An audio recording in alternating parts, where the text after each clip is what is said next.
We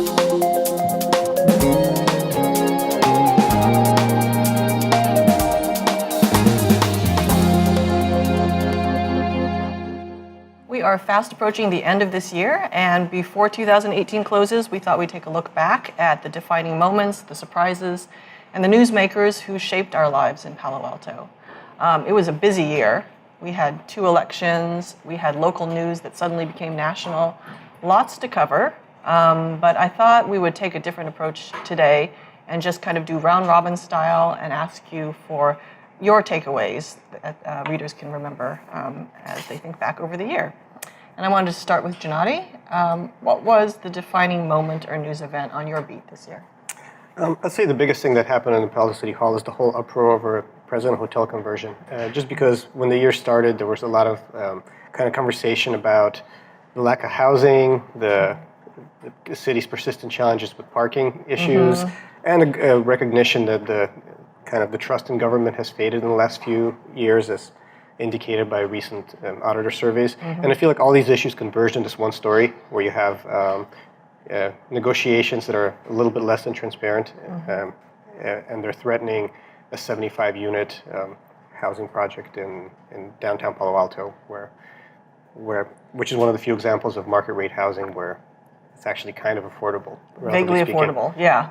People called it moderate housing. Yes. So I know the phrase "perfect storm" is just so 2010 by now, but it really everything really did come together. Right, and the storm began in June and pretty much stayed that way till the end of the year. So it kind of occupied a lot of people's attention for a good chunk of the year. Yeah, and a lot of people came out for the tenants, especially to protest their displacement. Most of them left by November. Right, there's about a few dozen left maybe right now. Yeah, and then we've got a couple more decisions to make on the city's part, and we'll see.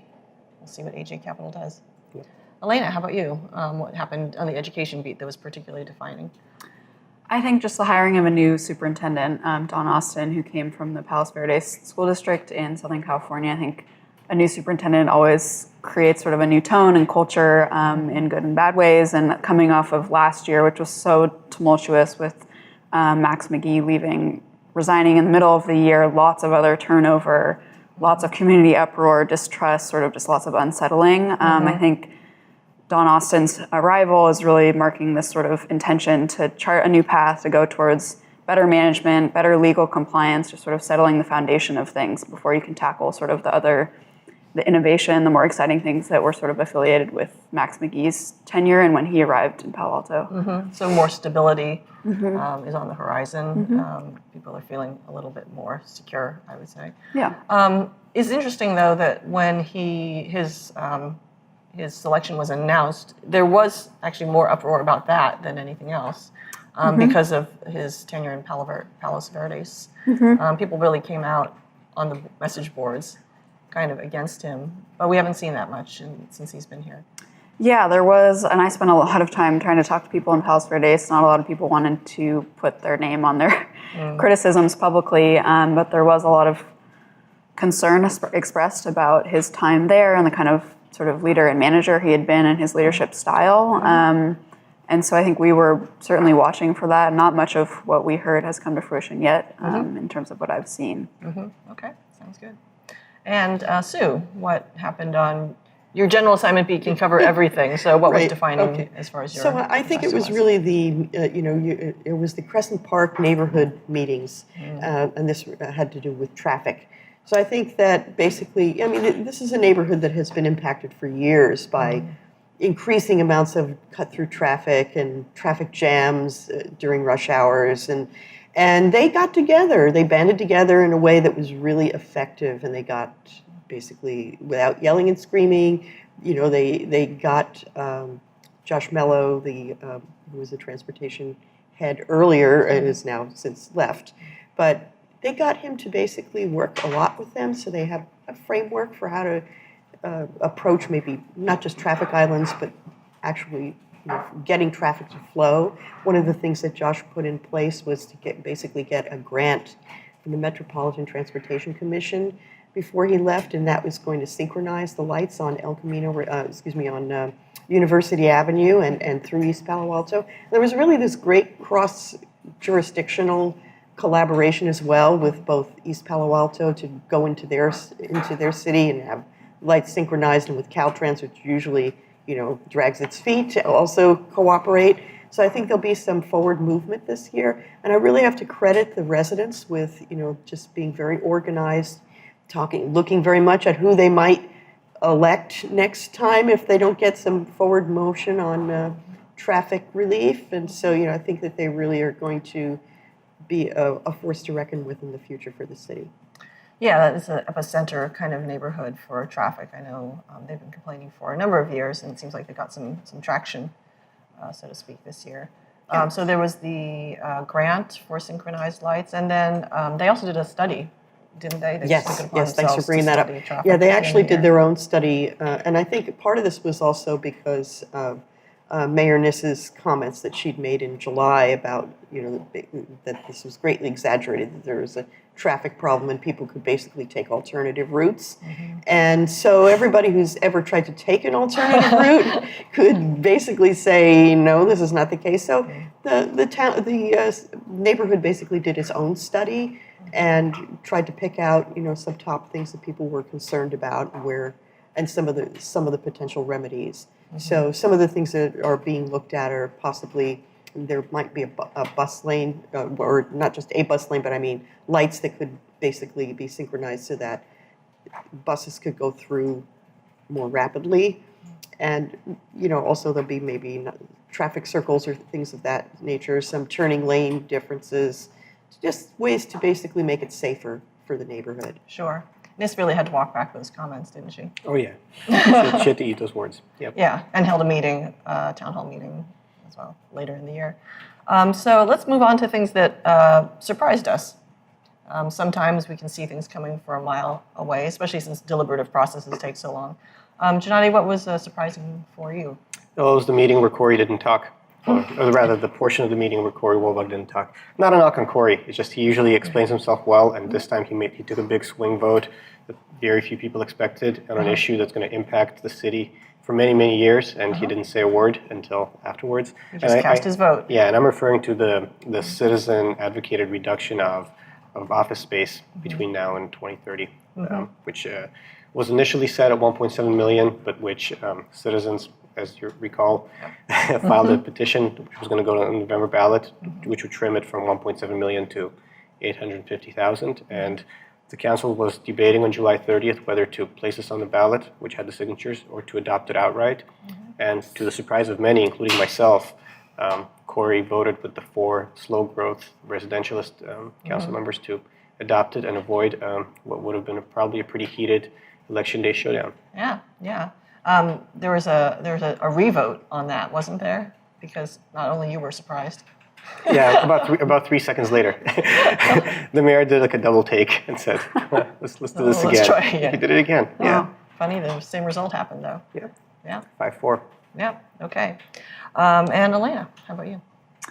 I would have to say the huge flare-up over the proposal to rename one of the middle schools after Fred Yamamoto, which renaming had already been super controversial, had been going on for several years, but that name in particular became such a just bone of contention in the community and brought up all these questions around racism and different ethnic groups in Palo Alto. It was mostly Chinese parents who opposed using his name because they associated his last name with the Japanese admiral from World War II. And I just think back at those board meetings, they were so intense, and both sides felt so strongly about it. And then there were also the people who really cared about Fred Yamamoto and his name being on one of these schools and him deserving that honoring, and that just got, I think, really lost. Although they did end up having a scholarship named after him to honor a senior from one of the schools. So that was intense, and it prompted a lot of sort of deeper questions about sort of the state of the school district and those kinds of things that the board is kind of trying to address. I don't know how successfully, but they signed a anti-bias resolution and are going to try to tackle some of those issues. Yeah, I think what was also surprising about that was just that there's a segment of the community that in the past has been, kept to itself a bit. I mean, I think it's the Chinese community, the immigrant community, has raised its voice on a couple different things having to do with curriculum. But this seemed like they really, really Yes. galvanized Yeah, very around, much so. around this issue. And I remember those meetings that you were at, and they went on for a long time. People were very passionate. Yeah. Both sides. And some of those Chinese parents who then became very involved in the school board election said that it was the renaming and also the weighted GPA debate that really got them more involved and then got them involved in sort of campaigning for certain candidates during the school board election. So that was sort of a byproduct of that controversy. Yeah, interesting turn of events. And Sue, what surprised you? Well, something that probably didn't come out it didn't come out in almost any other papers except ours, and that had to be the results, the verdict in our hacker trial. Ross Colby received a guilty verdict on 2 felonies and 3 misdemeanors in the federal trial for hacking Embarcadero Media's websites, including the weeklies. Yes. And this was a trial that basically, if you were there, you were certainly very moved because and had been a part of it to see just to kind of relive it as we did in the newsroom when it actually happened. Yeah. And so, but it was so boring because they just went on and on and on. Was that the surprise? No, that was not the surprise. Actually, what was surprising, there were 2 things that were surprising. First of all, that the jury was able to sift through all of the data because it was very, very technical. It was to the point where at one point the defense attorney asked the judge to give the jury a break because they looked like they were nodding off.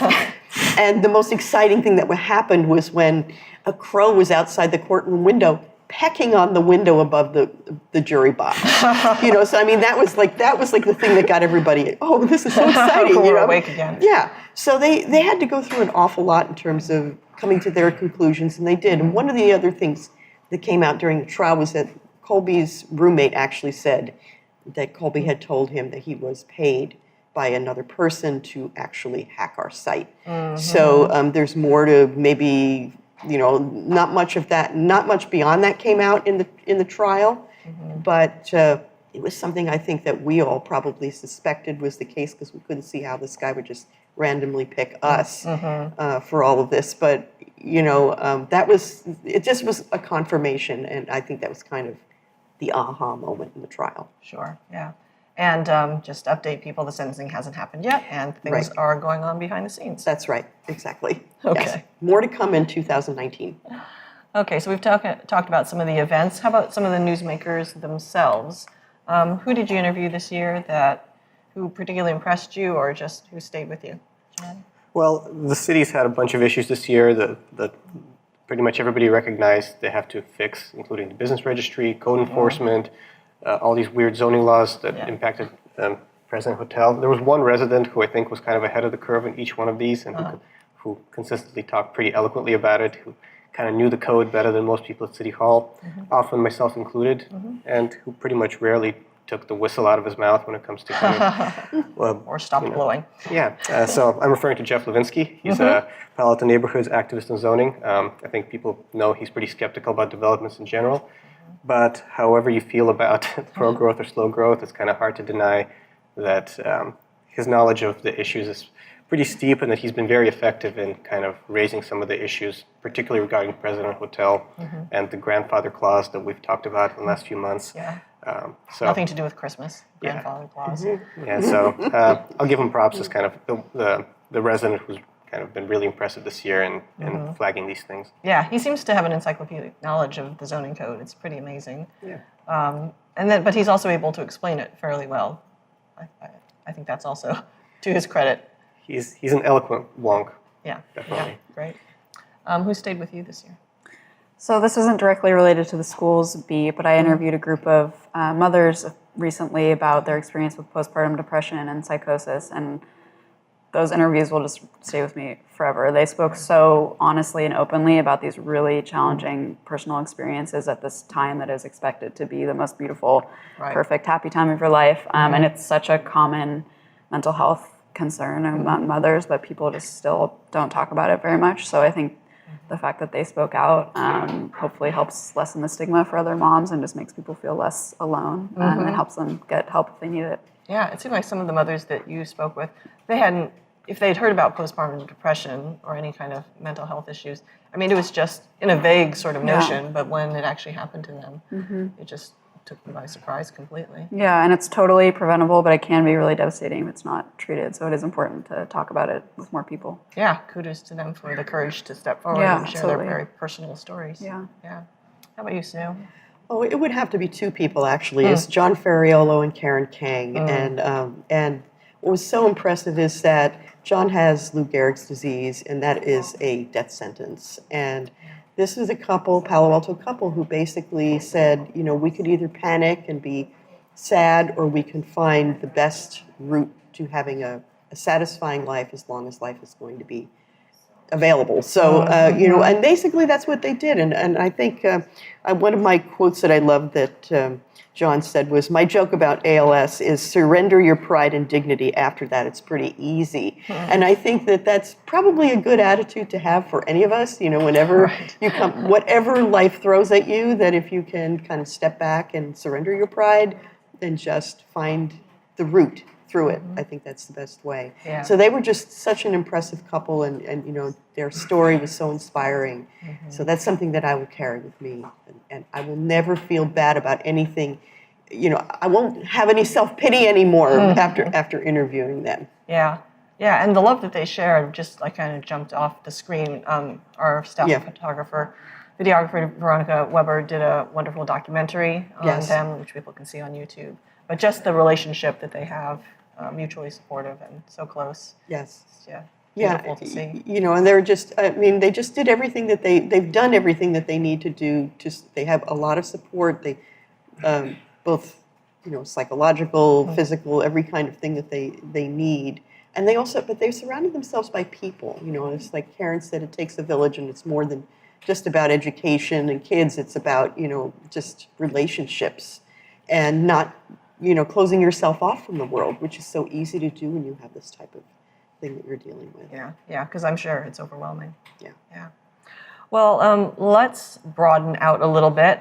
This year had many different occurrences, from a SEAL that was trying to cross Highway 101 to a Good Samaritan who jumped in after someone was beaten up and robbed and took care of that man. What's one other story that was either on your beat or off your beat that you are going to remember? It's so hard to compete with that seal. Isn't it? I'm afraid of going to 101. The traffic there is unbearable.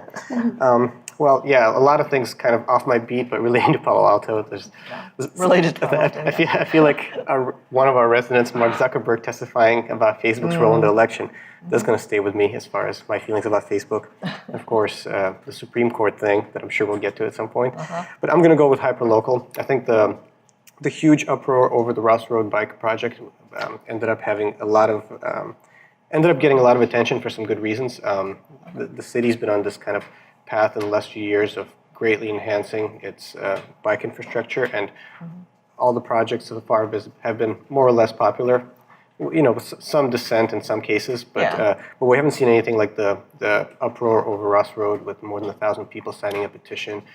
And I feel like we kind of hit a point where the city was kind of testing the boundaries of how far it can go. And in this case, the gigantic median at East Meadow and Ross was kind of the answer of, this is as far as you can go before you have to start asking people for forgiveness. And so you had this big meeting on June where hundreds of people, or more than 100 people, kind of came and debated this issue. And I feel like this has an impact, not just for letting people air their grievances, but to kind of set the city on a better path forward in as far as getting community engagement and making successful projects, and actually getting citizen buy-in for future bike projects. Yeah. It's really hard to cover this topic without some sort of like saying path and route and way forward and, you know, all these illusions. I just want to say every point I made in the last 30 seconds has been unintentional. So thanks for catching. Speeding ahead, slow down. Yeah, hit the brakes. Anyway. Yeah, the city was going in circles, as it were. Yeah, so I in a roundabout way. Sorry. Okay, we'll stop. So was there anything that concretely actually changed with the Ross Road street furniture, or is it just more of an awareness that the city came to of how far it could go? They didn't actually take anything out, did they? I don't think they did. I think they restudied some like ratios and some circles. It definitely changed what the city did on the Charles Rastradero thing that they started the like next one. a month or two. They did a lot more of like temporary striping. This is exactly what's going to happen. Signs everywhere. So you may hate it, but you're not going to be surprised like you did on Ross Road. Okay. Yeah, we could have put that in the biggest surprise. Maybe not to us, but To the residents of Ross Road. Right. What the heck is that? Yeah. Yeah. Great. Elena, what story kind of stuck with you this year?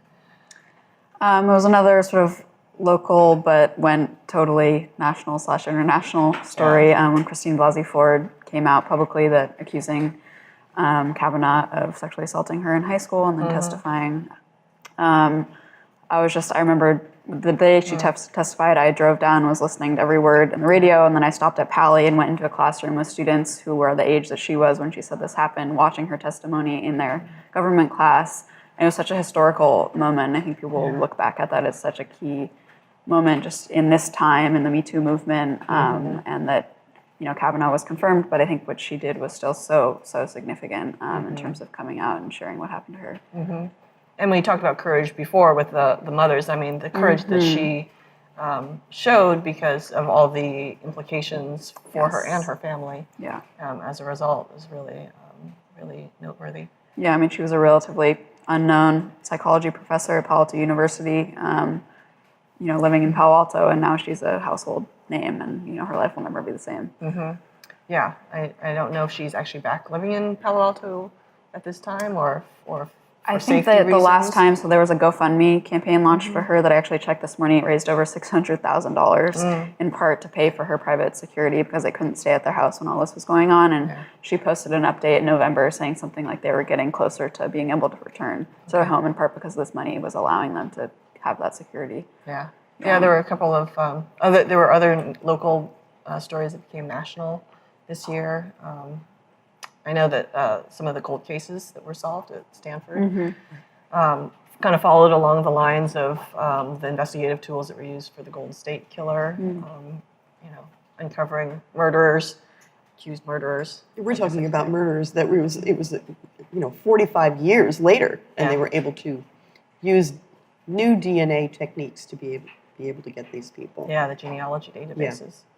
Yeah, it's pretty amazing. And it'll be interesting to see. I mean, that was basically within, the space of a month or two of time that the sheriff's office actually announced this.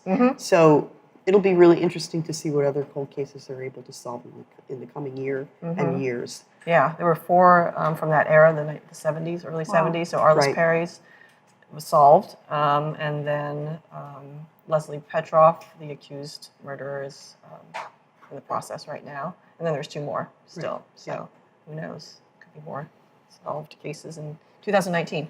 Anyway, Sue, what's stuck with you? Actually, it's sort of one of those things where, it's just like a little humbling story as opposed to anything on a grand scale. And this has to do with our holiday fund recipient for the Weekly's Holiday Fund. This is the Live in Peace Gap Year program. And what was so impressive is this is a nonprofit organization that basically takes kids who are really at the top at risk of dropping out of high school, helps them get through high school, and then what? It's sort of like, okay, I've graduated, I got my diploma, but I don't really know what I want to do with my life, or maybe my grades, I barely got through, and how am I going to go to college? And so they help them to develop life skills. There's counseling. They teach them how to present themselves, how to, in the business world. They help them to get into programs that either prepare them for college or actually go into college. And so they have, and it's also for kids who are who won't go to college, who need to get into a vocational training program as well. So one of the most impressive things to me that just warmed my heart so much was that there was a young woman who's now 24 years old, Adriana Barajas, and she basically was definitely on a bad track. She said she was, joining up with gangs. She was going from high school to high school and getting kicked out all of the time. And through this program, she's now got she's basically working through the Year Up program Facebook, yeah. right? And she's going to have an internship, and her life is completely turned around. And this is a person you just see the intelligence, the maturity, that she's really got her head wired on well, and I just think she's going to go great places. And I have to say that for all of the kids in that program that I saw, it just was so inspiring, and to really see that this is, this humble group is basically making a really big change where a lot of other people have never been able to succeed. So they've really got to the heart of the matter of how to help kids. Yeah, sounds like a terrific program, and you're right. Things that change lives don't necessarily grab the headlines That's right. every day, but it's not only the program, but it's the kids who are in it who are grabbing the opportunity. Yes, they are. They're grabbing the opportunity, and they just are doing it with such poise and intelligence, and it's really going to make a change, I think. Thanks for reminding us of that. Sure. All right, so to sum up, I've asked you to either come up with a word or phrase that you think brings it all together, 2018. Gennady. It's not Shake Shack? Okay. All right. I'm going to go with affordability because that was at the center of like almost every big debate that the council had about what it means and what exactly are you trying to build housing for, which was the big issue. Yep. I think pretty much everyone agreed at the beginning of the year that affordable housing is something everybody supports. But there was a lot of debate about whether this means below market rate housing or small units that are market rate, like in President Hotel, which some would argue are exactly what the city needs. And so housing's just been a huge topic, and the city has made very little progress in actually building projects. They've approved one throughout the whole year for the missing middle, and that consists of tiny units, which the idea is they would be affordable. So that's part of the whole affordability thing. And close to work, hopefully. Right. And then at the end of the year, they also passed an overlay district for affordable housing projects in hopes of getting more BMR projects like Palo Alto Housings, which we're probably going to see next year. And they ended the year by basically revamping the zoning code and passing a bunch of policies that could also help affordable housing projects. And in the context of a year in which this 94301 is the least affordable zip code in the nation. In the nation. I feel like affordability is a pretty big issue in Palo Alto, particularly when it comes to housing. Yep, good word. All The right. Shake Shack's also awesome. Thank you. Elena, what's your word or phrase? My phrase for the school district is getting the house in order. I think that after, described sort of the tumult of the last year or so, and the kind of leadership that Don Austin is bringing and sort of the new staff at the senior level in the school district is really about, when you hear the word operations all the time at the board level, and you heard that during the school board campaign, it's kind of like a boring, nebulous word, but I think it's really just about like setting the foundation. Let's get everything in order so then we can get to the more sort of exciting, innovative education that we want to pursue. But you really got to get that sort of base layer of operations down before anything can move forward successfully. Yeah. I think that's not just true in the school district, it seems true in the city as well. Yeah, The next is that city Chicada manager. the Don Austin of City Hall? I think so. And we met the new, not so new now, police chief. He's very much about operations. Nuts and bolts. Let's get the Nuts basics. and bolts. Exactly, Yeah, interesting turn for the city. Sue. My word would have to be activism, and that's because of the impact of the neighborhoods and communities, just people within the community to really start to define their own fate. And I think that's true also, when I mentioned East Palo Alto as well. And I see, programs like I just discussed, that these are people taking matters into their own hands and making really effective changes. Yeah, we saw that in the Ravenswood City School District race with 10 and then 9 candidates. A lot of people coming out trying to make things happen. I don't know if people are feeling like the local is where it's at now with the kind of great uncertainty in the nation as a whole or what. But yeah, operations and activism and trying to figure out what it is. What does it mean to live here and be able to live here? And just to tack on to what Sue just said, I do think among the most impressive people that I've dealt with this year are the people who are now involved in the Great Separation discussion. Right, yeah. David Shen, Nadia Naik, all the people of that group. I feel like this is an issue that's so complex and so expensive that it's hard for a lot of people to get their heads around it. But I feel like this year they've succeeded in kind of eliminating some of the big options. They've really kind of gotten involved, doing a lot of work on, narrowing the options for Churchill, kind of, and trying to get broader community involved. I think one of their biggest functions is to kind of let people know that this is happening, get out to the meetings. which is sorely needed for a project like this, Oh my where I gosh. feel like cities' Huge. outreach hasn't always been successful. Yeah. So, like the activism. All right, well, things are queued up then for 2019, and we move forward. Thanks, guys, for your reporting this year, and we'll see what happens in the year to come. That wraps up this edition of Behind the Headlines. Stay up to date on all the Palo Alto news by following us on paloaltoonline.com. If you want to talk about the news, we are at Town Square, paloaltoonline.com/square, or you can follow us on Facebook, Instagram, and Twitter. If you like this news show and want to show your support, we'd love it if you would subscribe, or you can click the thumbs up button below. We've also got a podcast version on iTunes and Google Play, so please subscribe or download that today. And we'll see you next week. We're going to have weekly film critic Peter Canavesi talk about his best movies of 2018. We'll see you then.